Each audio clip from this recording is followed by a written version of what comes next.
Ooh, vibes. Okay, welcome back. All right, so guys, welcome back to episode 6 of FlicksnFields. We're back again with Andrew and Callum. Hello. Because we're back here like we are every week. Yes. So if you are back here with us for episode 6? It is 6 now, yeah. Wow, episode that's 6. a month and a half, guys. We've been doing this for a month and a half. Most people might give it after 2 weeks. That's not us. Consistency's key. Come on, guys. You know us. So, guys, this week, obviously you saw last week, and if you didn't, go watch it. Yeah, exactly. But obviously you saw last week, so you know what the vibe is. You know we go Fields and Flicks. Flicks and Fields. Hence the name. What? Come on. Love it. Obviously today's more of a Fields focus episode. Yeah, Fields vibe. But with us, it's always a vibe. Exactly. You know that. Exactly. You know that. We come with vibes. So, Mr. Callum himself. Yes. Take us in. What are we doing today? So, this week in the Fields community. Fields, yep. Yeah, in the sports world. In the sports world. We've not spoken about him yet, but I think he has to be spoken about eventually. Or Mr. 180 himself. Yes, Luke Littler. He is so impressive. No one knew who this guy was this time last year. Out of nowhere. Like, darts, in a sense, is... You don't really come out of nowhere, really. You come up the ranks. You come up the ranks and you slowly build into it. You come into the darts championship. You do probably can't in the first round. You don't smash it. Luke Littler came to the World Championship and came second at 16 years old. I was about to say, I feel like I could do that, but at 16, I was doing GCSEs, so definitely can't. Bro would win and go have a kebab and play FIFA. Like, I love that. That is the goal. It's impressive. Like, on live TV, he's hit a 9-darter. And for you guys that don't know what that means, I don't either. So, Cal, what is it? A 9-darter. So, in a leg, basically, you get 3 darts to throw each leg. And you've got to hit a target of 501. Fair. And the only rules are, obviously, you have to throw 3 darts, but you have to finish to check out of the 501. You have to finish on a double. Fair. So, obviously, the board is doubles, triples, and then bullseye. Yep. The bullseye counts as a double, and then the outside counts as a double. So you can't end on a triple. Knew that part. But you can't end on a triple, basically. Yeah. So basically, a perfect... it's embarrassing with maths, but a perfect 9-darter is 2 180s. Yeah. So that is triple 60, triple 60, triple 60. And then I think... Maths is not your forte. Then 3 other darts, right? This is really embarrassing, right? But 3 other darts. That I don't know. Che, just tell me here what that dart is. No, do it. I don't know what it is. But basically, you have to get, I think it's like double 12, double something, and then 180. Yeah. I think. No, so a 60. My math is... You know what? It's fine. He's bad at anyway, it is 9 perfect darts. Doing a 9 perfect dart in darts is incredible because you can't miss one dart. Even the pros on doubles or finishes are not 100%. They're like maximum 70%, 60%. I feel like I could. If you give me a week, let me train. Get me a dartboard. I feel like I could. Are you high? Are you okay? I feel like I could. I feel like... No, I'm chatting. It's definitely harder than it looks. And no, but quick thing, right? You guys, do you think... But there's a question out there, right? Yeah. With with snooker, darts, and bowling, they're a bit outside their sport. Really not really counts as a sport, but they are a sport.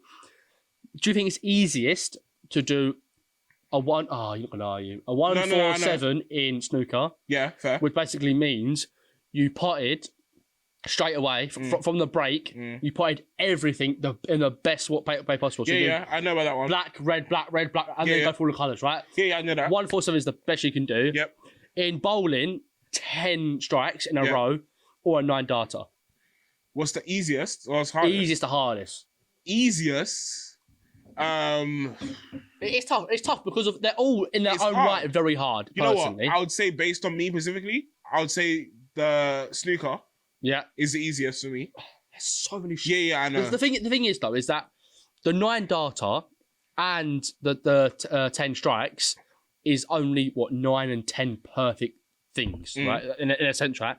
But snooker is there's so many more. You have to do perfect for all of it. Yeah, so. I know there's so many more, but the reason why I say it should be easier, probably correct. Yeah, the reason why I say it is because I feel like I have a lot more control over a snooker ball and a cue than I have over something that obviously leaves your hand a lot. Like the distance is kind of longer, and for a dart, the target is so small. It's tough. It's tough. And yeah, fair. I've tried bowling. Bowling hurts my fingers. So I'm not hitting 10 strikes in a row. Every time you get bowling, though, if you bowl and then like, bad shot. Oh, my finger. Yeah. You're like 3 shots in. To be fair, though, I normally like doing that, right? But the last time I was out with my girlfriend and you guys, I did it. Oh, my God. Hated you for it. Honestly, I won the first game. Yeah, that's why I hated you. I have no idea. But Should've won. The eighth ball, I think it was. Yeah. My finger bent back, right? Ow. And I was like, ow. Yeah, kind of. That's and how you, stops. and you guys were like, nah, you're joking. I was like, because you still got the good shot. And it was like, if you're going to be hurt, get it badly. That's how being hurt is meant to work. Because I can't. I try not to lose. But then, if you broke your foot playing football, and then like if you broke your foot and you're playing football, you're not going to be out here like Ronaldo, are you? No, you're right. No, you're right. So you shouldn't hurt your finger, be able to bowl and still win. So I don't like you. So go away. But yeah. But no, honestly, Luke Littler I want this Friday. So we're recording on Friday. The night before on the Thursday, in the 9th day in the Premier League. Sorry, right. Let's explain a bit more. Break it down. Put the table. Luke Littler in the darts championship came second. Fair. And took the darts by storm. Made darts a sport to be viewed. It was incredible. Honestly, so impressive. I'll give you that because there was, if obviously you guys don't know our personal lives because we don't say it too often. Fair. But for if you guys don't know. First time I ever watched a proper darts game was with Callum. Yeah. So we went to go watch it. It was a pub. Sat down and watched TV. I was like, I understand the premise of darts. You throw the sharp thing at the board, you get a score, you win. Fine. But I was like, I'm actually entertained. Like random people are coming into the bar. You sit down, you're all kind of like 180. Yeah. I was like, that 180 hits. Fair. That is one thing I'll have to do in my life, right? What? Is go to a darts game. A darts arena, basically, right? Fair. Because I don't think it actually matters who actually play in because of the vibe there. You basically go in groups and just dress up as like a traffic cone or the minions or something stupid like that, right? Fair. And you just get pissed, and that's basically all you do. It's great. And then if they shout 180, you go absolutely mental. Yeah. It's like you just sit there doing nothing on your phone, scrolling TikTok. And if you're scrolling on TikTok, watch FlicksnFields. You're just scrolling through TikTok and then you hear 180, you're like, yeah. And then you realise you're through your phone. No, if you're going there, I'd hope you'd be watching, really, not being your phone. But I probably would be on my phone. But also, what's great though is the walkout. Some of the walkouts are better than boxing walkouts. What do you mean? Like in boxing walkouts, obviously it's a big walkout for them in boxing, like how they do, but it's normally a personal song or a song that gets them up for it, right? Mm. But obviously these are just grown men, like fat men, eat loads of food, just great at maths, great at throwing darts, right? Yeah. And they're always into a crowd please, like Carmen Eileen or Sweet Caroline or some sort of... Something good make you sing. I could get up for it, and it's like, yeah, come on, let's just do it, yeah. But no, that's what I'm going to have to do in my life. Just get with my friends and just go for it. Cool. We'll find a couple more, we'll get drunk, we'll chill. Oh, it'd be brilliant. But you know what? The only thing I'll get me about that go on. is I know I'll be celebrating, and for some reason my phone will slip in my hand, or I'll leave it on the table, especially if the alcohol starts coming in. 100%. But yeah, and then all of a sudden I'm like, okay, cool. I had the best time of my life. Get home, I have nothing on me. I came with my bag and my phone and my keys, nothing. You know what? There is one thing I did want to put in this episode. Oh no, go on. Talking about the whole phone thing, I have to tell you guys what happened before we start recording. This has to be like the most the worst start ever. Episode ever. So guys, before we start recording, actually, Che, we actually recorded it. So Che, after I say this, just put the video in. Yeah, play But literally, we're getting excited for the trailer. Yeah, which you guys have watch on TikTok. And we're getting excited. And then it was like, I went, hey. Yeah. And then... We literally went like that. And we started shaking. Look, we're excited for it. Phone. And then the phone that we use to like check some of the statistics or the stats, fell out his pocket. And there's a hole that big at the back of the room. Boom, straight down. All right. Ready? Yeah. Do you know what? Let's do this, Callum. Let's do this. Something dropped. That was scary. Oh, what? You shook me. Yeah. Work phone out my pocket. Down there. Sit. No.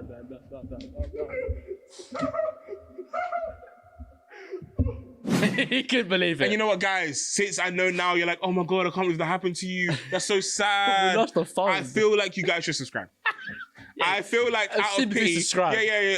You should subscribe for pity, but stay for the fun. Yeah, exactly. 100%. Love that. Like, that shouldn't happen. You guys can't even see the gap from here. Like, but it's so small that I didn't even know there was one until it happened, and now I can't stop staring at it. It is annoying. But it is what it is. We have vibes here, so it's vibes. Who cares? But yeah, you know what? Same way it's going to be the vibe at the darts game is a vibe here. Exactly. Because we're constantly energy. Anyway, sorry, I interrupted because that's all I was thinking about whilst we were recording this. So go on. It's a bit more about Luke Littler, right? Yeah, go on. So obviously in the championship, he was an outside shot. Basically, he did really well at the youth level, which is fair enough to him. Fair. He won some of the championships. I think European Championship, I believe he won. I hope he did. As a kid, like a 16-year-old. He was put in the championship, like the dart championship, player championship. And then he was put in all these different things basically against random opponents. Basically, I think there's like 300 darts players in the world, and obviously he probably played like 200, 300, whoever he played, right? He played 300 people. No, sorry. In the world. So like, you know, like in, this person's 10th in the world versus... Oh, yeah. That's kind of what it was, right? But obviously Littler was unranked because he just wasn't ranked. He was 16. He wasn't one of them in the world. He went through all the rounds, and obviously by that round, when he got into the proper rounds on the telly, obviously, then people are thinking, who's this kid? He's 16. Yeah. Is he okay? When I found out he was 16, because so obviously I'm not the biggest watcher of darts. No, fair. But my TikTok, everyone's not though. I don't think everyone is, but honestly, it's not a bad thing to watch. It's pretty entertaining.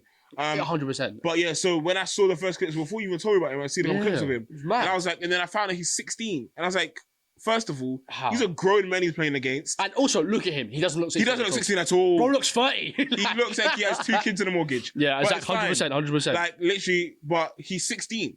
So first of all, the money he's going to be making at this age is going to be crazy. He made bread. Also, the skill at that age is crazy. But like the way you watching it, especially the different generations watching it, I was watching my granddad and my dad, and what they were just saying, like, he's playing the darts how darts should be played. Like, he's hitting the... Sometimes if you can't hit triple 20 each time, you hit one triple 20, and then sometimes you hit triple 19 as a differential shot, obviously because of it's a different part of the board. It's a different throw, and just he's doing the basics perfectly. Obviously, he did the basics perfectly. Yeah, that's why he's second. But, so is he now ranked second because he won, or no? He was. I think he's ranked in the top 10, I believe, because he almost won. He almost beat the best in the world at it. But the best in the world is just like you can't. Like, Luke Littler's good, but obviously he makes a few mistakes here. But if you make mistakes against the best in the world, Luke Humphries, he's going to punish you. Like, we watched that one. We did. And I was okay. That sounds bad. I was like, what? Like, I know the game. I know you talk about darts. But I was like, what game are you talking about? Yeah. That's the one I actually watched. That got me into it. Yeah. Because I was just watching these guys. They were literally. That was elite of the elite. That was elite. Yeah, that was brilliant. Apart from there was a match the season, the year before. Yeah. That final was Michael Smith versus Michael Van Gerwen. No idea who those people are. I know. But you know, talk about how hard the 9 darters are. Yeah. They had a game, right? So like a match, like a leg, right? Yeah. In the final, where by the 6th dart both they threw, they both on 9 darters. Yeah, I don't know. Right, and then Van Gerwen hit 7 perfectly, 8 perfectly, and then he missed the 9th dart. But the second person who was on the 9 darts got a 9 darter. Probably one of the best legs of dart you will ever see. That is pain. If I was the one that, do you know what? If the guy behind me missed, I would have said, fine, I can accept it. But if he made it after I missed, I quit. How there only could be 18 darts thrown in a leg and it be over, and our person is on double digits is ridiculous. Very, very, very, very impressive. But from there, Luke Littler was second in the world, and there was big conversation of what they do with Luke Littler because of he's he's bringing a lot of views to darts, and after the darts player championship, there is the Premier League, which the generally normal we know what Premier League is normally, but it's only 8 players. So we talk about all these different players that have been in the league, and always like there's loads of them. So it's 290 people just crying in their house. I'm not really sure exactly who they are, but obviously out of the 8, there are definitely going to be snubs. Like he should have been there and that kind of stuff. They basically play for 17 nights a year, and they all play against each other pretty much. Fair. So they play, and then basically, if you win, you do great. If you lose, you don't do well. And last night was the 9th night, and that was Luke Littler's first win of basically won the entire. Basically, it's just a little tournament. They play, I think it's like semi-finals, quarterfinals, semi-finals, finals, and then that's how it is. Standard. And then if you win, basically you get points, and if you lose, you don't get points. And obviously by the end of it, if you won the most nights or you won the most games, obviously you will win the Premier League. Quite simple as that. Yeah, right? pretty simple. Makes Easy sense. to follow. And Luke Littler has been doing quite well, but he hasn't won a match yet. Not a match. He hasn't won a night yet. So he's got to the finals a few times of the. They call it nights basically, and he hasn't got very far. But last night was his first one, right? Oh, that's good. And he one of these checkouts. So basically, the last one. Pitch, right? He hit a ball, so he had 125 to do, right? Yeah. So he could have done that many different ways. But he's quite cocky the way he is.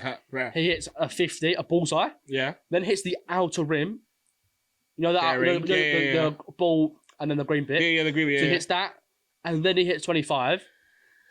So he's got a 50 to hit, and the dart's already on the ball, which again makes it even harder to hit. Yeah, because now the sun in the way, and it's smaller as well. Yeah, hits it. So he hits ball, out of ball, and in ball, and thinking, wow, you just checked out 125. If I was him, if I was supposed facing, I'll probably get kicked out of darts because I'll punch him and walk away. No, thing is, the guy who was against was just like, fair play. If you can do that, no, but it was it gets to a point where there's respect. There should be respect in darts, but it's just like, if you can do that, then you deserve to win. There is, it was more like that. But as the Premier League stand right now, I feel like by the end of the next year, we'll be talking about this more. But so it's Luke Humphries in first, and he's on 3 nights and 13 matches. He's top with 22 points. Fair. Luke Littler is second. Okay, that's good. With 1 night win, 10 wins, and then 18. Van Gerwen is on 3 night wins, 10 match won, and then on 17. So he's in the top 3, basically. He's doing quite well. So those 3 stand above the rest, basically. They are bronze, silver, and gold. It goes 22, 18, 17, 16. So it's probably... so it's pretty close. Yeah, so Nathan Aspin, who was played against in the final last night, he's got 1 night win, 10 wins, and then 16 points. And then it goes down to Michael Smith, Rob Cross, Goen Price, and Peter Wright from 4, 7, 11, 13. So there's about a 10-point difference. Fair. So it's not too hard. Like, you could come back where it's going to be very... But no, he did really well. So I think... Very, very impressed with a teen. He's now 17, but he's still a teenager. We were just coming out. Doing at we were college. 17? We would have left senior school at 16 and then gone college. We were just eating McDonald's. Yeah, and doing college. And it was, for me, that's why I can't believe that he was born so young. You know what? You're this good. Young talent is exceptional. I think it's up on 2007. That's wrong. Disgusting. Yeah. Yeah. I'm saying that. I was born in 2002, but still, 2007, that's disgusting. Get a grip. Yeah. 03. 03 game. Anyway. 01. Wow. Fair. You guys are old. Shut up. Anyway, enough about Luke Littler. Yeah. So this week we normally do Flicks and Fields, but now... So what's up? What is the Fields focus? Oh, right. Okay, so it's me. Fields focused? I mean, Flicks focused. Flicks focus. Yeah, so it's me. Guys, hit me. You're welcome. I'm here now. Wow, the ego is crazy. So my Flicks focus this week is something that's been in the news. Ooh, yeah. Go on. I don't really watch the news, but I watched it for this. Okay, so James Bond. Ooh. Classic. He's one of the only one of the only characters who transcends an actor. So usually when an actor moves on, that's done. But it's only James Bond and really Doctor Who that I know personally. No, that the actor changes and it's the same character. So currently, fair. Our last James Bond, love him. Maybe the greatest one, Daniel Craig. Perfect. I actually think, I think he's I know he's my current, but from 06 to last year, he has smashed it as James Bond. I think, obviously I know it's current, but compared to the other ones, maybe the first one, but for me, Daniel Craig is definitely the best James Bond. He is. He's the same. I look at Daniel Craig as James Bond the same way I look at David Tennant's Doctor Who. Yeah. The thing is, like Doctor Who, it's very hard to beat David Tennant. Yeah, fair. I think the next one in line now, whoever it's going to be... it's already decided. Yeah. It's Shooty Gun? What's actually in Gun? How do you say his last name? The guy from Sex Education. Yeah, do you not know that? Do you know Otis's best friend from Sex Education? I thought you were talking about... James Bond, I was like, I'm pretty sure. But that's who's Doctor Who. Dirty pig. Yeah, honestly, that is. But fair. I think it's a good casting. Sorry, this is a sidetrack of the James Bond thing. Go. But you're the Dirty Pig line. Apparently, he was on the Graham Norton show, and someone from the government or like someone part of the sanitation department took that quote, took a like headshot from sex education, put it on a poster saying to wash your hands. Oh my god! Like, wash your hands, you dirty pig. And then it was in bathrooms. Oh my god! And he didn't know because his mum took a picture and sent it to him. And I'm like, how can you be sitting at home eating dinner? Your mum goes, "Did you post for this?" She's like, "No." That's crazy. No, but so back to like the only other role that can be changed. Yeah, James Bond. So currently, right now, we're getting a new one. We had Daniel Craig. Who replaced him? Tough. Do you know who's going to replace him? Aaron Taylor Johnson. And do you know who that is? Kick-Ass, right? Yeah, Kick-Ass, yeah. That's an outside shout from all the rumours about Idris and Henry Cavill and all that. Do you think he's a Bond? Because I saw someone that said that he's not a Bond. If he dyes his hair blonde, he's a Ken. Like, that's what I saw. The only thing, right, if you asked me before Bullet Train, I would have gone, are you joking? For the guys who want to see Bullet Train, watch it. It's a great movie. Tangerine. Yeah, obviously, I knew you could do action already because I saw Kick-Ass, but for me, it's different. That's different. One, he is much younger in Kick-Ass, so much younger, and two, he's got a big difference. But the thing is, though, he's got Bullet Train, and he now has Craven the Hunter. He's got two big films where that Bullet Train was obviously Brad Pitt pushed Brad Pitt. Yeah. But personally, that did him wonders. Yeah. It really made so he had the Kick-Ass name on him for so long. That it was now like 100% he could finally step away from it. He shook it for me personally. So he can be like, okay, I'm no longer just the guy who played Kick-Ass. I am now an action actor. So yeah, we have Aaron Taylor Johnson as our new James Bond. I think I'm like 70% sure is fully confirmed because obviously we've seen a lot of news I think it's done. So he is our new one. But there were so many choices about who should be him. It is tough. There were so many questions about who should be Bond, like whether they should lean young, like younger. That is the biggest difference this time around. I think Daniel Craig was. No, he's not. I don't think he's younger, isn't he? Is he? I thought he was older, but fair. He might be the same. I think Daniel Craig obviously was a younger casting in 2006, and obviously he's exceeded expectations of being like in the role for 20 years. That's crazy. But I think people were thinking of Idris Elba or Henry Cavill. They are like in their 40s. I think Idris might be in his 50s, maybe. But I think this new one, I think will be good. Personally, I think it'll be a bit of a shock to the older generation because I don't think. Again, I think you're probably right when you were saying before. Is he a James Bond? Maybe I don't see not him as a Bond. But I think once you see him as James Bond and him say Bond, James Bond, I think then you think, all right, fair. Also, crazy question because I feel like I should know this. Is he British? Yeah. Oh. Bullet Train is British. Oh, he's accent in Bullet Train, but is he actually British? Isn't Kick-Ass? No, he has an American accent in Kick-Ass. I don't know if he's British. Personally, that's a big difference. If he's not English, that's stupid. Yeah, because every other Bond has been English. I'm pretty sure. Unless he's got an immaculate understanding of England and the England accent and. As long as he's got the same accent and use a Bullet Train, it's fine. Yeah, true. True. You know what? So you were talking about Bonds and Daniel Craig. Yeah. Do you know what? Out of all the Bonds, Craig's movie Skyfall actually has the most money any Bond has ever made. So you would expect with all of them before, there's 27 Bonds by the way. Also, what an outside shout about different Bond films. Yeah. The songs. Oh, to be a Bond. Banged. To be a Bond song. Do you know what? I'll give Adele and Sam Smith, to me. That Sam Smith supposedly took him 10 minutes to write. Fair. Written on the stars. No, written on the wall, sorry. Yeah, the writing on the wall. Writing on the wall. So, close stuff. Yeah. So honestly, they are two of the best Bond songs I've ever heard in my life. But that might be because I like... Outside shot though, is that Billie Eilish song did very well. I can't believe I forgot about that. I'm so sorry. Those three are my top three.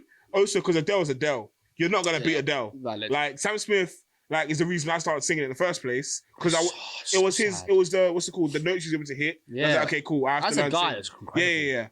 Yeah. Literally hurt myself trying to do it, but it's fine. And then obviously Billie Eilish. She's outstanding herself. She's like, I think Barbie song. Was there not like, she's won 2 Oscars before the age of like 24? Probably. Barbie and I believe James Bond. Sure. Fair play. Do you know what? Well, like, same with Luke Littler, young talent. Yeah, this episode's all about young talent. It's crazy. Love it. But yeah, so guess how much they made for Skyfall? Highest grossing Bond movie ever. Give me a ballpark. I'll help you out. It's more than 500 million. I was gonna guess like 100 million. Like, that was my ballpark. Oh, it's way more than 500 million. Oh wow, okay. So 750 maybe? 750 would if they million, sorry. Yeah, I know you don't worry, I know you have million. But not even close. Not close. Not at all. Billions. They're in the bills. They're in the billions. Wow. This wasn't even a film like a recent one. That's like 2012. That's like 2 before, I'm pretty sure. It's 12 years ago. Wow. What, $1.5 billion? Like 1.5? Yeah, see, you have a shot now. It's actually, so in dollars, it's 1.5. But in pounds, which, because we're in England, 1.12. That's impressive. 1.12 billion pounds. In 2012 is crazy. Like, that is, I want 1.12 billion. Maths is not my forte either. Leave me alone. The money Daniel Craig makes is impressive. Do you know what? He didn't get paid that. That's what the movie made. No, but I mean, I would almost be certain that they didn't believe Skyfall would make that much. Oh, definitely not. So, but I like James Bond, so I'm going to keep talking about it. If you don't like it, still watch anyway. Hit me. Still watch anyway, because it's entertaining. We're entertaining. You love us. All right. So I took it upon myself to find a list. I was about to say make it myself, but I'm not going to lie. I didn't, because I'm lazy, so I found it online. So our favourite place to find reviews, our favourite place to find stuff is Rotten Tomatoes. Sponsor us. Yeah. So yeah, just why not? Because come on. So basically, they have actually curated their own list of 1 to 27. 27. It's tough because of this. It depends how much they highly rate the old ones. That's the tough thing. Fair. So I'm gonna give you 3 shots. Tell me a movie. I'm gonna tell you, and then guess where you think it landed. Okay. For me, I think my favourite one is Casino Royale. Casino Royale for me has to be at the top of that list. So, Casino Royale actually isn't. Casino Royale is 4th. 4th. With a rating of 94. What else you got? There's 3 better than that. There's 3 better. What else you got? Mainly the new ones, like Skyfall has got to be there, maybe. Given the amount of money it made, I would hope so. Skyfall actually is 5th, right after Casino Royale. I'm getting. You're going the wrong direction, but fair. Spectre. That's gonna be low, actually. I think isn't that one actually isn't that high. I'm sorry. That's gonna be low, isn't it? So Spectre. Yeah, it's not. It's gonna be low, I think. My phone is bugging out. It's not telling me, but it's lower than both. It's lower than the top 5. Goldfinger maybe on there. Do you know what? Fair play. It's number 1. Oh, let's go! Yeah, it's number 1. So Goldfinger is number 1 with a rating of 99%. Yeah, I know a lot of people like. I'm trying to think of all the different films. They will never give it 100% because they're stingy like that. That's fair. But cool. So I've got 4, 5, 4, 1. Yeah. So cool. Give me 2 and 3 then. All right. So 2 and 3 is From Russia with Love. Okay. With Sean Connery as the lead. Yeah, as Bond. fair. Okay. And another Sean Connery, Dr. No. So with respective 97 for From Russia with Love and 95 for Dr. No. Fair. Okay. I'm not gonna lie to you and say I've seen those 2, but I've seen Goldfinger. I think I've seen Goldfinger. But that's just because it's Goldfinger. I think I've seen Dr. No probably once. I've never seen it. But I've not seen. I've tried to see most of them, but obviously, personally, the new ones are better for me. I think that's what I understand. Fair. And you know what? Let me get back to you. What Spectre was? Spectre was 18th. Oh, so it's kind of down there. 27 as well. Yeah, it's 63%. I remember watching that in the cinema. So I got like the personalised stuff, like the personalised buckets and drinks and stuff. Oh yeah, I didn't go that far. Like I remember, I think I went. I don't know. I don't know why I've got it. You had a different life to me. Like if I went in there saying, "Can I have a specialised Spectre bucket?" In all fairness, my parents look at me like, "Why?" But I think it's honestly, I think it's different times back then. So this time you have to buy it. But I'm pretty sure back then, personally, if you got a drink and it was a promotion. They might have given. Because I'm trying to think, my parents weren't probably. Not my parents to go, yeah, go on, just have it. Yeah, I was. See, for me, my parents, I was the don't look at nothing, don't pick up, you're not having that kind of kid. Don't touch, leave it alone. Yeah, but that's why I have a big person job now. I buy my own stuff. We've got all the stuff for the cinemas. Yes. Let's go us. Did I feel sick after? Are my parents right? Yeah, 100%. But I don't care. I remember being young now, always wanting like 2 7-Elevens in the fish and chip shop. I don't know why you sat in that. Well, I was like, when I'm older, I'm gonna get 2 of them. Yeah. Look at me go. Do you know, my one's bad, but I had so much of it when I got real money that I'm off of it. And I'm on chocolate. I said real money.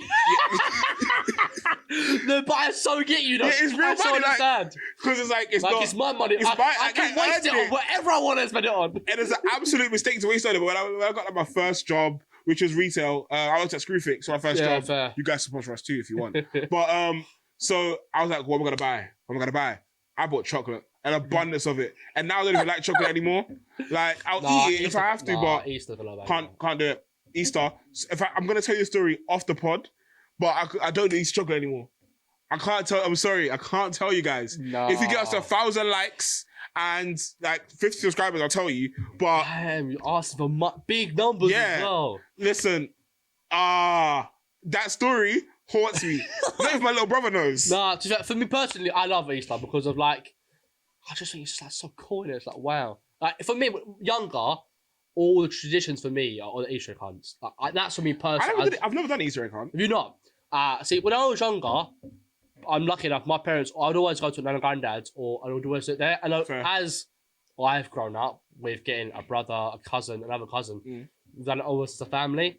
It's cute. The only embarrassing thing though is like 2-3 years ago, like the last when I've been like actually an adult or old enough to do certain things, we would get given these little cards, basically certain things in the house that they go, where Saint gets washed, where would you go? Riddles. Me, I don't think I'm the cleverest person on riddles. Like, my brother, who's like 8 years younger than me, would read them and go, no idea. You give it a go. So I understand. I'm thinking, I have no idea. Do you know what? Oh my God. I'm going to say what I was going to say in a sec. But I realised what you're saying. I actually have done an Easter egg hunt once. Yeah. On one of my grandma's houses. Went there. Great. But anyway, back to what I was going to say. Have you ever taken a look at a current year 8, year 9 question, maths question, or like that kind of stuff? No, I've never felt so stupid in my life until I read one of those questions. Because they ask a question, I'm like, this is Key Stage 3. This is not what I learned at Key Stage 3. I personally think, is that we are our most cleverest year 11. Oh, yeah. After that, I didn't open it up and study again. Most just went, cool, I passed. Cool, bye. Done, bye.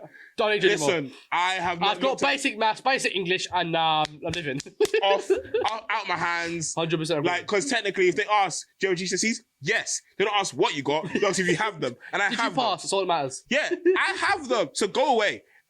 We got so sidetracked. Yeah, but I loved it's cool. It's vibes. That's why you stick with us, because we're vibes like that. And we get distracted very easily. What was I on? Oh, yeah. So, that was my Flicks focus. Oh, yeah. So, new James Bond. Bond. Let us know what you think, obviously. Do you think he's a Bond? Yes or no? I can understand what people are thinking. He's not a James Bond. He's a James Bond. But personally, okay, cool. Give me a percentage, right, of how well do you think he'll do? I'll give him... After Bullet... So, when I saw Kick-Ass, he was at like a 10. Yeah. Bullet Train pushed him up to like 50 because he could do the action side. Yeah. I have to see Craven. If I see Craven and Craven's good and he does the accent well... very good. Hold on, because Craven has an accent. He has a very, a very distinct accent. If you can do the accent well, even if he is American, I know he'll be able to do a British accent well. So if he does the accent well, he'll be on like an 80, 85. But right now, for me, he's sitting like a 60 max. Yeah, I think I'm between 60 to 70 of thinking he'll do good. I just think it all depends on that first film. Yeah. That first film has to bang. I think it'll bang anyway just because it's the first James Bond. But it has to like bang twice in a sense. So basically, it gets the weekend views because it's James Bond, but it has to go, oh my God, that was a great film. Watch it the weekend after and go from there. I'm gonna obviously we don't really buy DVDs anymore, but word of mouth. It has to be like I'm gonna recommend this to my friend. It has to be worthy of us to talk about. Exactly that. Because there's gonna be other movies that come out at that time. Either way, I think, because if it's bad, obviously great. If it's not, I just personally I want it to be good. I think he's a great actor. So yeah, he's a very good actor. But we have to see how he does as Bond. Yeah, I agree. Can he follow Daniel Craig? I don't think he's gonna outdo him, but can he follow him and pay? If you outdo Daniel Craig, fair play. Daniel Craig is the best Bond for me, and he's had like 6 films. So if he can have 6 films, that means he does that right. Yeah, true. Well, that was my talking about Fields focus for the week. This episode sort of been a bit about youngsters, sort of thing. Been Luke Littler, the younger James Bond. That's what we're doing. But now we'll talk a bit about England. Yeah, like if I had to sniff there. I don't know why I lean back. I forgot there's a camera there. Running, 4K is cool. Yeah. Anyway, but for me, with England, this week there has been international duties. Yes. Which So for the Premier League, it's really boring. Like I'm not going. It's so for Everyone's 2 weeks, gone. Everyone's gone. Oh, it's so boring. But then we get to decide about the England team. This is a very, very exciting time for England in the sense of the World Cup is in June, and honestly, our team is stacked on paper will be a very, very good team. Literally, even if we put our best 11 starting and we had a second 11, that second 11 it will still be it's still going to be great. That is the our thing options are exceptional. Because there's a conversation where the best England team was 2003, the golden generation, right? Ah, yeah. Were very, very good. However, they just had superstars. True. In a lot of positions, but they had too many players in different positions. Fair. So do you know Paul Scholes? Yeah. England played him on the right wing, even though his best position is in midfield. Is that because there just wasn't enough players, or? Fair. And also, it was so strict with a 4-4-2. See, yeah, they're a lot more now, liquid with it now. More different they're a lot more, yeah. Like their best team could have been a 3-5-2 probably. But obviously. They would never do it because of it's standards go 4-4-2. So in this international break with England, we played Brazil and we played Belgium. Yes. In the game against the first game was England Brazil. It went okay. We didn't do bad at all, really. We did great, but then we lost. So yeah, that's why I said we didn't do great. We lost. 80th minute. Hendrick, he is a name to remember for a time. Hendrick. Oh, Hendrick. He's going from a club in Brazil to Real Madrid next season. With Mbappe next season. Well, rumours about Mbappe with Vinicius Junior as well. Mbappe's just is going through people. To be incredible. He is cold. That's the one. You know, like I think he is a cold player. Like he is. He's crisp. He's like he is very, very good. Drink fresh out the fridge. Been there for a couple of days. Annoyingly, the picture he scored at Wembley, the iconic celebration. It's like wow. There's a picture thinking fair. So it's like you want to hate what you can't. Yeah, 100. That'll be it. Because in the next few years, I think big shout. He could be on the level of known as like Messi, Ronaldo. Not saying what like. Are you saying like FIFA cover like whatever? Yeah, like? He'll be known like Haaland this year is on the FIFA field this year. Yeah. I think Ed will be known as that guy unless Mbappe just does a madness in. Fair. Unless he does what he done to PSG. And Mbappe has to win Champions League next season. Has to. Because he doesn't want it yet. And then that was the first game. We didn't do much. We didn't do bad. Didn't do good. We just bang average basically. Yep. Which is a little bit of a concern against a good team of Brazil. Brazil, yeah. And our next game was against Belgium. That is where a bit more cracks for me personally is shown. But do you know what? So you're talking about cracks. Yeah. Cracks, I feel like at this stage, when we're doing friendlies, cracks are good. Well, it's the last friendly before the yeah, but cracks are good. I would rather they show all the cracks now and patch those cracks, because it's worse if we're now group stages and we're trying to play games and now our cracks are showing. The only problem with this, right, is we all agree in the world, pretty much, England are very good favourites for this tournament. But our biggest weakness is our manager. Because how can you choose? He chose Lewis Dunk, right, who's 32 years old. He's had an okay season. He's like, to start over Jared Brathwaite, who's had a brilliant first season. But he called out for England and doesn't even get a start.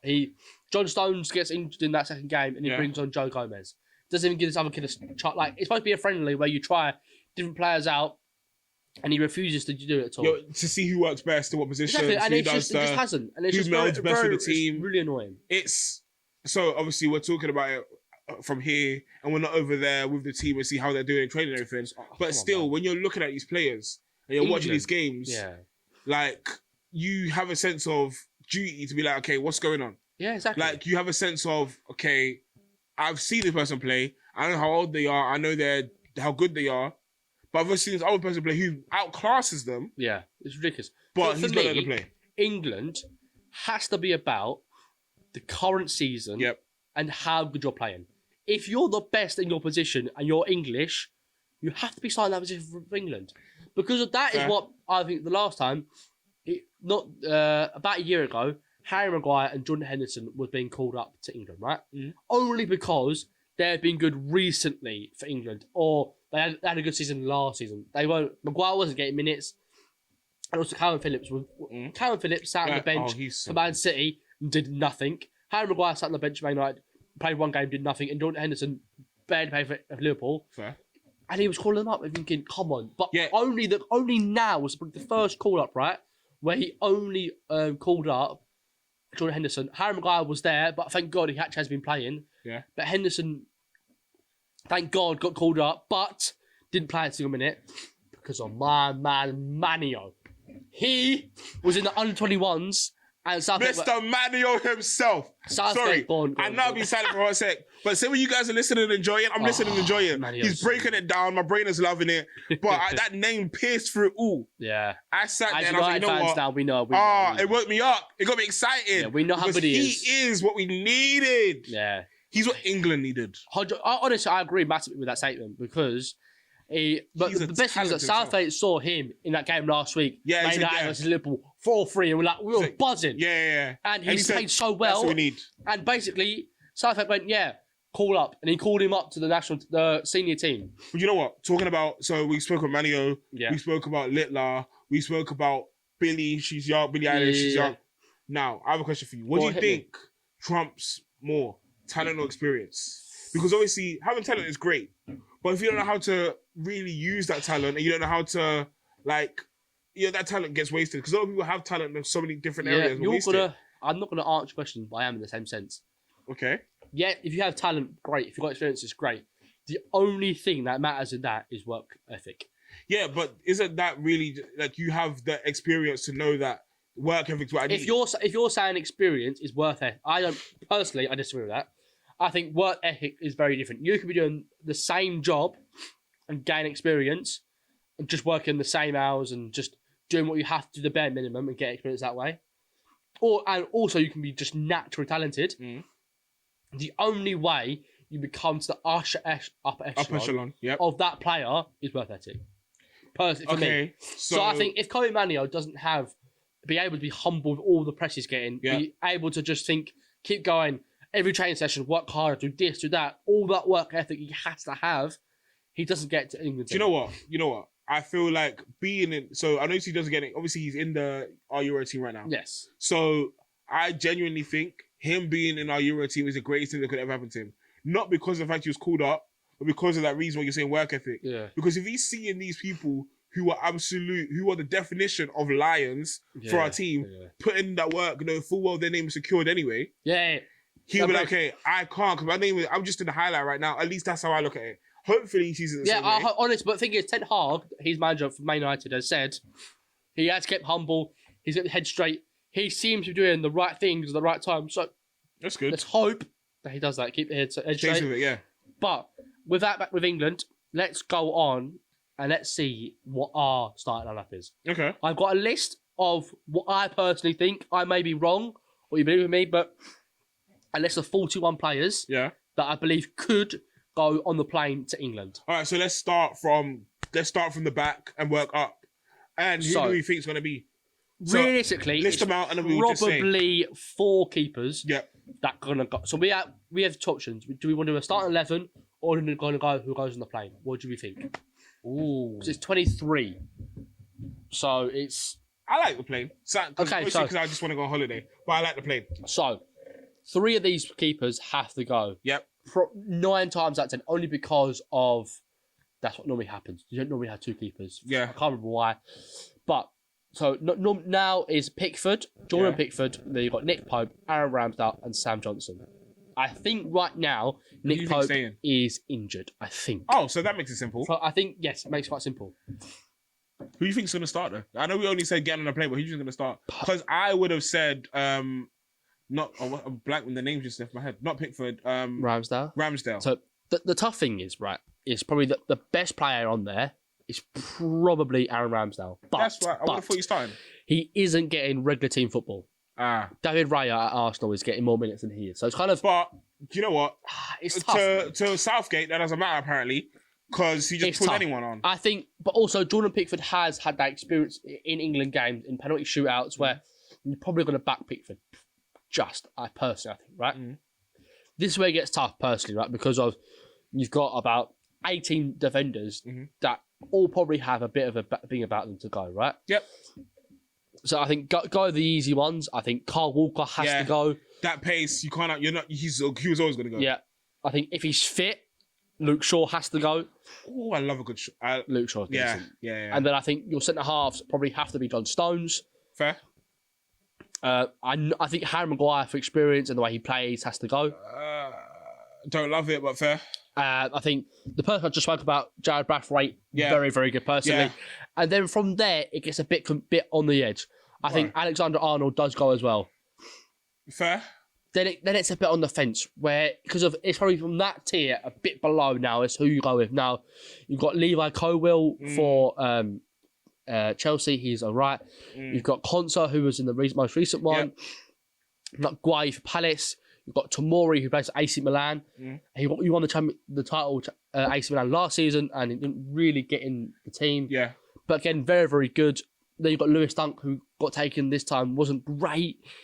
And then you've got a youngster like Rico Lewis, and then also got Ben White. Ben White is an outside shot because realistically, Southgate wanted him on this England team. He said no. Wait, Ben White said no?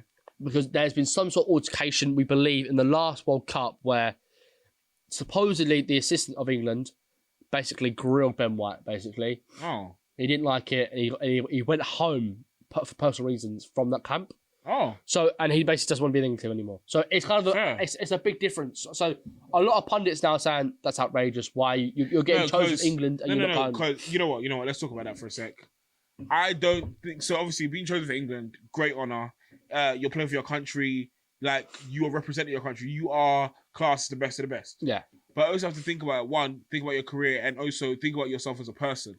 Because it's one thing to be like, just because I was chosen for England, I should accept everything. Doesn't matter what happens. It's tough for me. Right? For me personally, if that happened to me, and I genuinely felt, and it was that bad, I felt like I needed to leave, I would leave, and I wouldn't come back. Would you go back? Maybe you stay on your morals.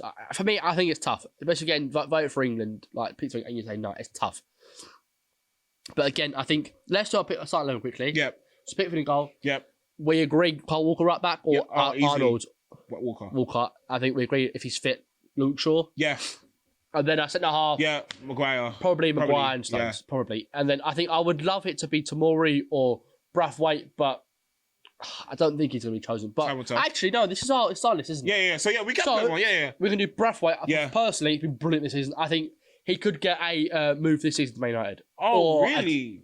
He is that good, right? Fair. But it'd be all down to price, personally. Fair.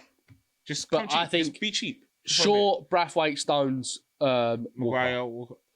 Wait, sorry, Walker, Stones. My brain bugged for a second. Brathwaite, Luke Shaw, Pickford and goal. This next thing, for me, I think it's quite simple now. Manio's got into the team. Oh, yeah. He's starting. The lot of places in midfield is Declan Rice. Yeah.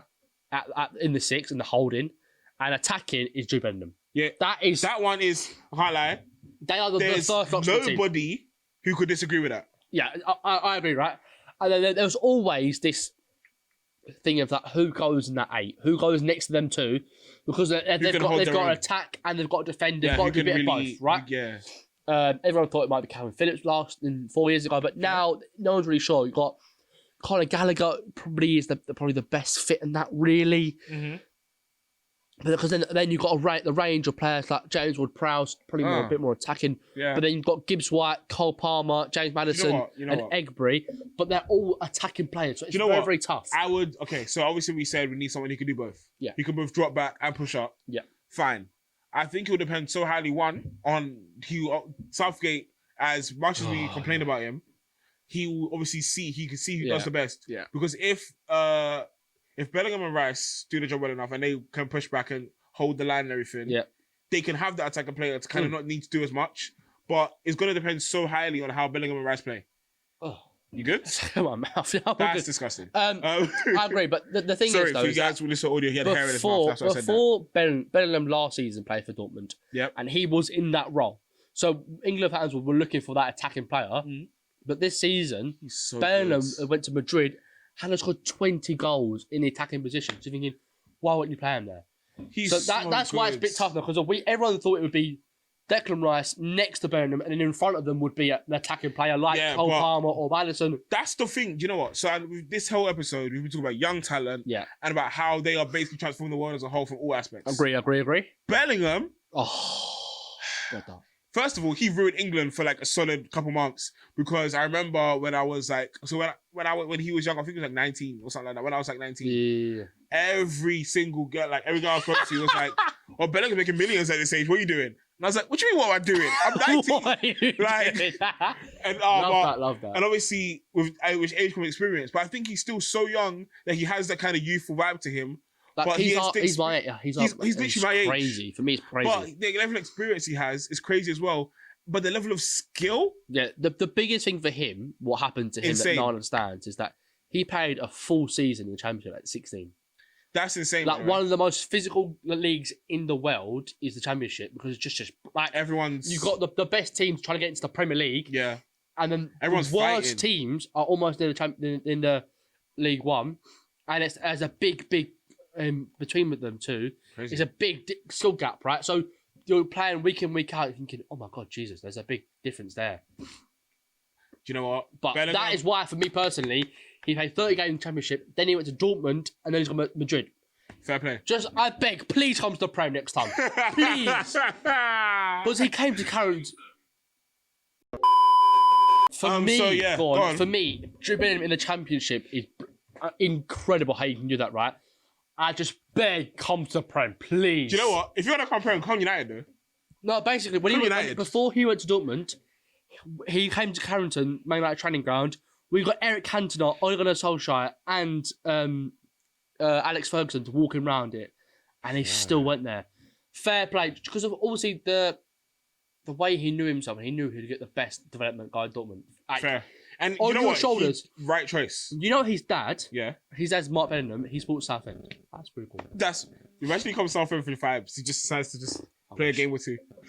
His dad has got some special sperm, and that sounds mad, right? His brother. Oh, his brother is insane. Joe Bellingham, Sunderland.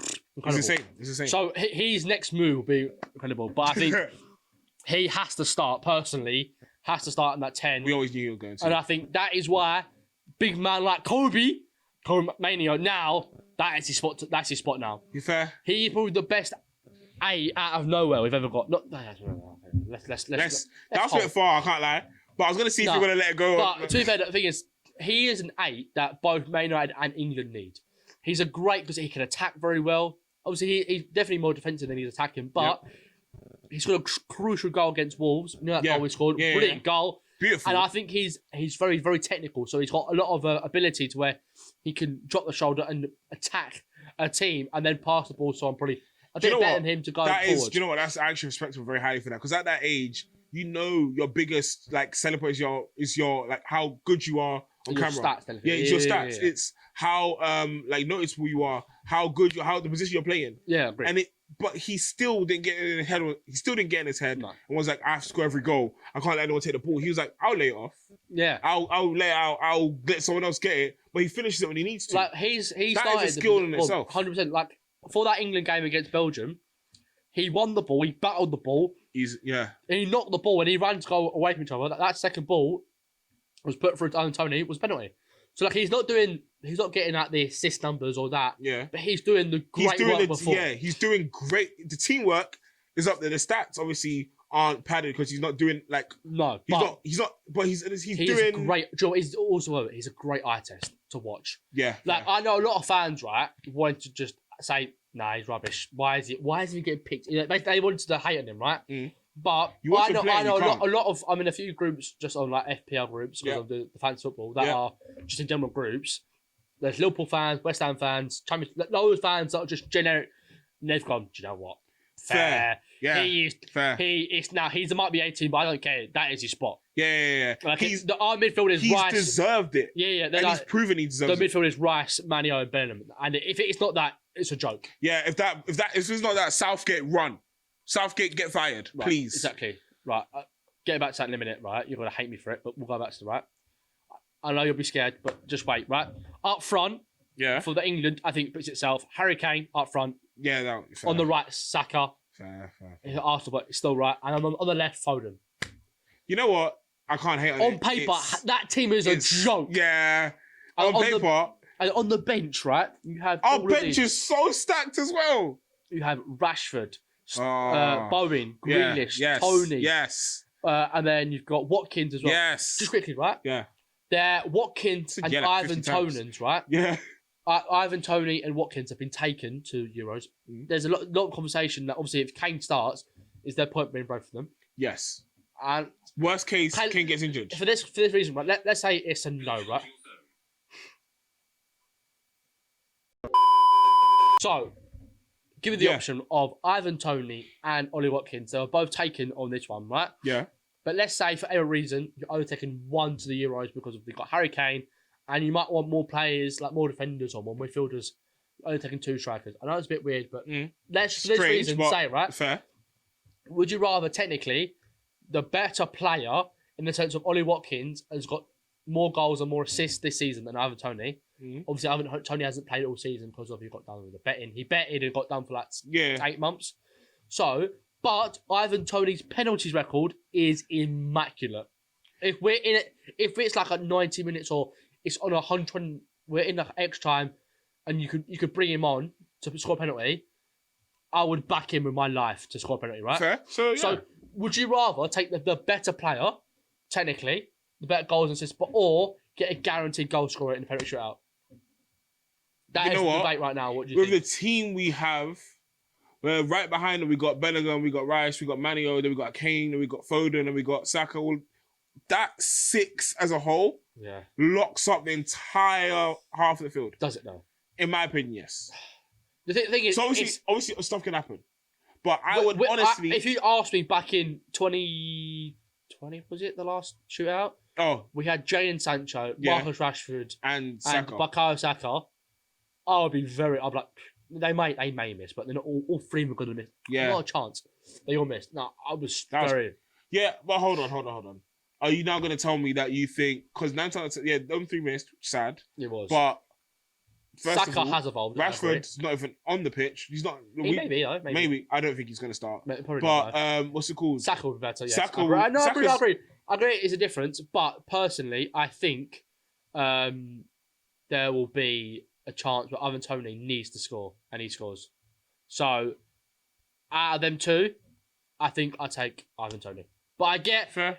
Because Ivan Toney as well is a good player. Yeah, that's fine. I think that's what's good about the... That's what's good about sports in general. If you can agree on certain things and disagree on certain things and actually agree to disagree... Yeah. It's very good. That's what we've pretty much done, because I'll go the other way. I would say someone we know we can rely on in actual game format over just in shootout. So, our team... FlicksnFields England start 11 is Pickford in goal. Yes. We have Shaw at left back if he's fit. We have Walker, we have Stones and Brathwaite. That is our back 5. The 3 in midfield picks itself, which will be Declan Rice holding, Manio and Bellingham. Yeah, and then on the right we have Bukayo Saka. On the left we have Phil Foden. And out front the main man we have Mr. Harry Maguire. Sorry. Harry Kane. Sorry. Harry Kane. I was thinking because I was like, hold on. I think on the back 5. And I was like, where's Maguire going? I remembered. So I was thinking about Maguire. Harry Kane. My bad. Harry Kane. Please never put Harry Maguire up there. We would lose so quickly. You laugh. You know, against Liverpool. Yeah. And Eric Ten Hag put Maguire up front. Just so we're clear. Oh yeah. Right. Ew. Talk about England Man United manager. There is a rumour going around that if Ten Hag gets sacked, the manager to replace him... We get Ferguson back. Oh, Gareth Southgate. Because Ineos, who've taken over Man United, want this English core. They like the English. They want to sign English talent. And along with that, they want an English manager. I promise you... I haven't got words for it. Yeah. So... Southgate is the worst part of England, right? Everyone agrees on that fact, right? And like, if he doesn't actually win the Euros, it's down to him. I don't care what anyone else says. He is shocking. Oh yeah, our team was way too stacked to lose. So if we lose, it's his fault. Unless like you lose a penalty, something like that. Yeah, something that's on the But also, what worries me as a Man United fan is if we win it and we get Southgate. No, please. Do you know what? We're gonna keep seeing Maguire at the front. And it makes no sense to me. And it should. Please. Southgate, you are dog shit. Please don't sign Man United. Thank you. Okay. So, round out the episode. We haven't done this in a few weeks. Ooh, that's true. That's true. It is back, baby. Okay, cool. So, what is this week's Would You Rather? Oh, that's true. Sorry. Hey. I got fully sidetracked. All right, so would you rather? Yeah, hit me. Would Drew rather? That's me. Love that. That's not you, that's me. So, yeah, Go on, you're Drew, welcome. what is it? I hate you do that. So, would you rather this week? Hit me. So, me, I like my movies. We Fair, talk about football a lot, but I agree. I like my movies. I'm going to bring it back to a movie vibe, yeah? Would you rather this week? What movie would you rather go into? I've never done these before, but this was a little more different. Go on. Because last time I think I did it was about sports, like whether you want to be in it. This one is like, we're going to drop you in it. As you are currently, as Callum, we're going to drop you in and you have to compete. The two movies, Maze Runner. Ooh. You are now in Maze Runner. You're giving me options what to go into. Okay. You're either in Maze Runner, right, okay, or you're in Hunger Games. Either one, there's a solid chance you get killed. But which one do you think you're surviving? We're being honest. Probably dying in both. But what do you think you're surviving? So out of these two movies, out of Maze Runner and Hunger Games, which movie do you think you would survive? Maze Runner's tough. Yeah, but Hunger Games is 12. Sorry, that's 24 because it's 2 per each district, right? The 24 people, you have to survive 27 people, and there's no you're not about to eat berries and survive. Right. Okay. So like my logic on this, right? Yeah. Is that Maze Runner, I'm on my ones pretty much. I know you might you're get along with in them a group, but like pretty much on your ones, and just the maze and the way it's all built is a joke. It's ridiculous. How you even? Yeah, but they did as much as they might have had a it couple opens weapons. and closes and so. Yeah, but they had okay. And I feel like I'm arguing against both of them, but why not? So basically, Maze Runner, you weren't brought there with weapons. You had to find your own, make your own. Hunger Games, they said, here's a bow and arrow, shoot them. Here's a spear, stab them. The thing is, I think if I was trained... Yeah. No. Callum, as you are right now, as you are sitting on this stage... Zero help. Zero help. Well, both like my partner in Hunger Games is good at everything. Can I learn of him within the games? No, you have the kind of partner that wants to kill you.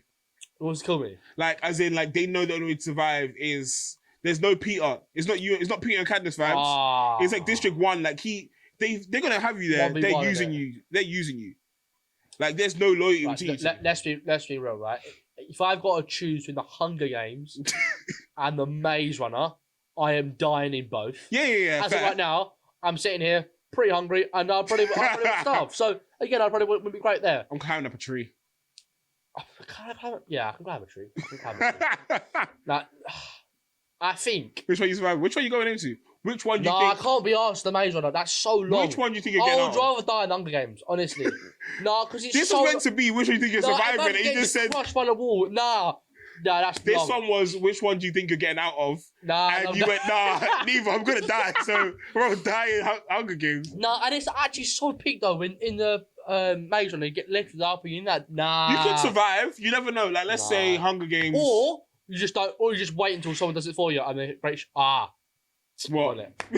I'm gonna wait for Dylan O'Brien to escape. Wow! Save everyone, and I'll be saved in it. You know what? Loopholes, whatever. But if I actually honestly choose between the two, I would die in both. But I would probably choose Hunger Games. I think I'm winning Hunger Games. I think I'll win the Hunger Games. It honestly, actually, all depends on that first run.